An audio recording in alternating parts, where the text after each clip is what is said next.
Hey guys, this is StarrySky and welcome to my T5 Masterclass for hard light controlling. Now this video is going to be showing you a build which will help people if you don't use multiple armories, where I'm going to show you my skill points, I'm going to show you the power points, and then I'm going to go for the loadouts and why this loadout is interchangeable for, so you can use it for like Nexus, Paradox and A and B. So let's get started. Okay, so first things first, always go and stick your skill point in your movement tree, right? Always in your primary one.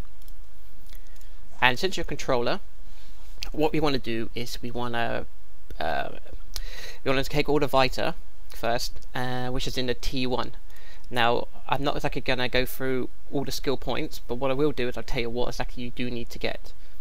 So literally, what you want to do in your with your skill points for is always go down the middle and then find the T1 Vita. Now when I say T1, that means the top row of at the bottom, and T2 is the second. So always get your T1 Vita first, right? Because that will give you the most points, because that will give you the most for the skill points.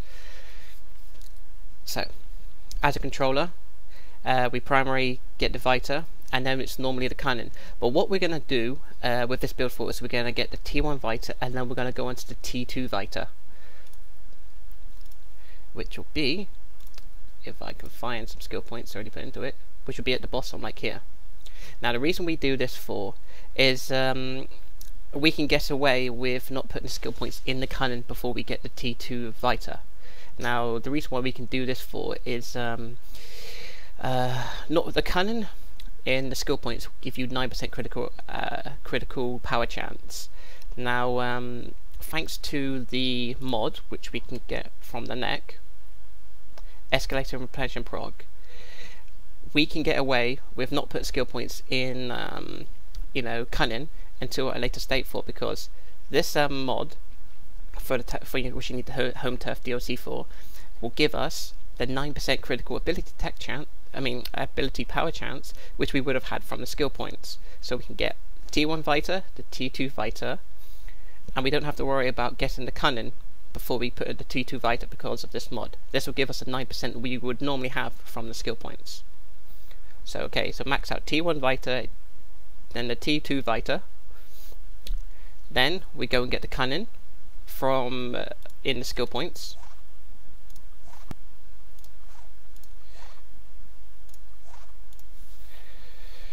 Which will be not in that tree, which will be here, and so forth. Now there'll be 3 of these. So remember, with your skill points, go down the middle, get the T1 Vita first, and then you go down, and then you'll get the T2 Vita ones in these trees. And then we go back, and we get all the cannon. So what do we do with the rest of the skill points after that? With the rest of the skill points, we will start putting them in all the T1 other innates. Now the innates we will put priority first will be the T1 dominance. So after we've got all the Vita in the T1 tree, in the T1 part, and the T2, and then we've got the cannon, we go and get all the T1 dominance on the top rows from in all the skill point trees. So then after that, we don't worry about getting the T2 for, because most of the dominance will come from the gear.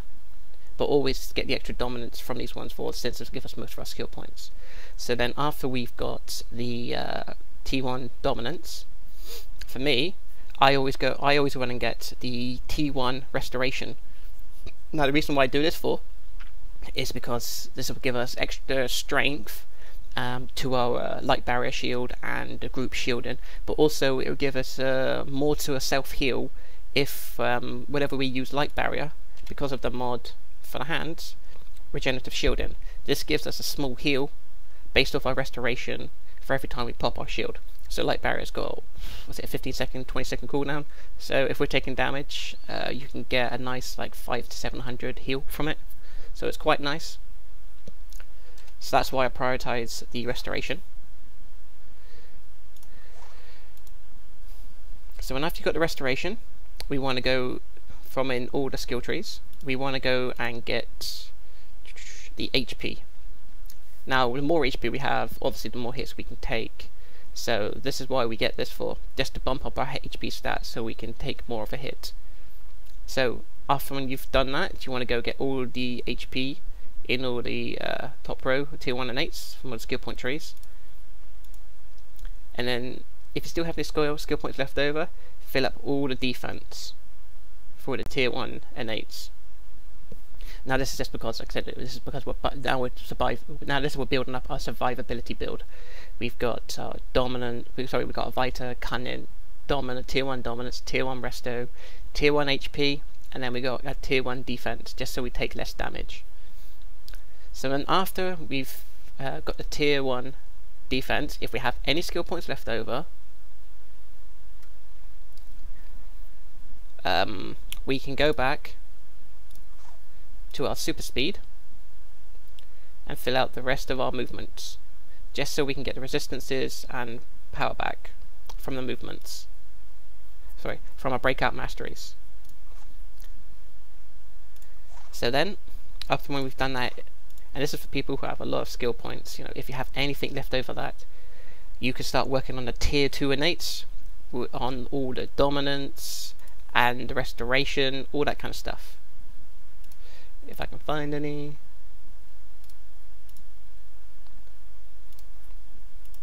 I think I've got 166 skill points now, so I've only just started working on the dominance ones in the tier 2.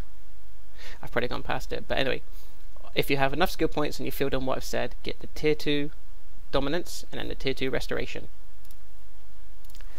Okay, so now that's covered our skill points. Let's go and cover where I've done the PowerPoints, and then we'll go to the loadout, and I'll show you why this build works for T5 contents. Now this build will give you access to multiple skills which you can just swap around into your loadout for depending on the raid for T5. Now why this is good for is because not a lot of people want to spend money on this game and not a lot of people have a lot of armory, so they might have one DPS setup and one controller setup, and they want just one build for the controller which they can constantly use for everything. So this is what pretty much this build covers. So okay, PowerPoints in your assault tree. Light Claws, Ram, Spikequake, Chompers, Whip Thrash, Fan, Snap Trap, and the support tree. Boxing, Recharge, Hand Clap, Light Barrier, Intrap, Group Shielding. And the iconics: Intimidating Gaze, Wisdom of Solomon. Now with this build, as I said before, this gives us more access to everything we need. Now granted, more of our PowerPoints are in the assault tree, so we don't get the extra 10 Vita bonus from having more PowerPoints in the support tree, so we do have 10 less Vita than what we would be.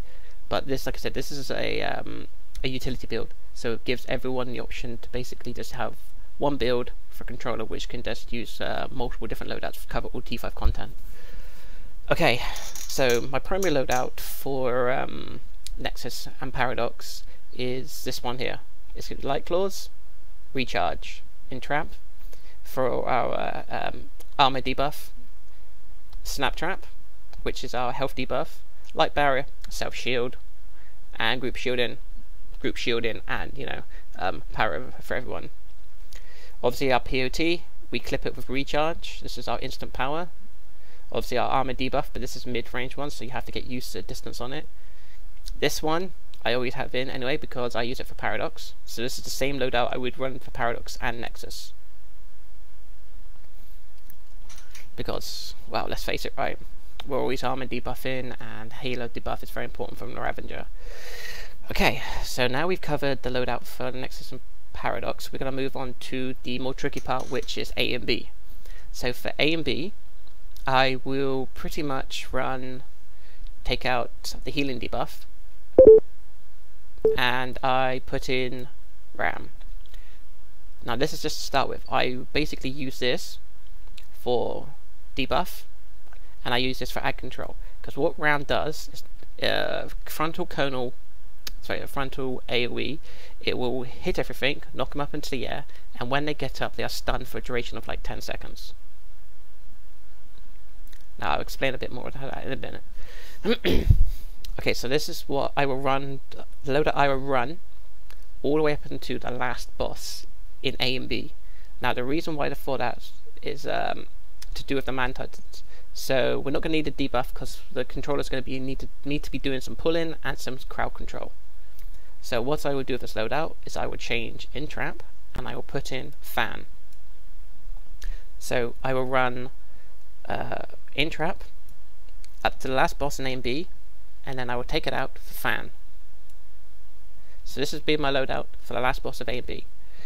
Now the reason why I'm using fan for is because when you've taken Sinestro down to about 75% HP, manhunters will spawn to his left, to the right, and behind at the door. Now depending on what kind of controller setup you get, depends on who stuns them and so forth. Now with the manhunter on the left and the right of Sinestro, they need to be pulled to the back and then stunned by the controllers in one group, so they won't go to tank and just block break him or one shot him. So what we do as a controller is we will pull the manhunters to us while not dying to the back door for another controller to stun. Now I've tried, oh god, I've tried a lot. I've tried Lasso, I've tried Sonic Cry, Sonic Shout, such and such, and they have like cooldowns, cost a lot of power, just not very good stun effects.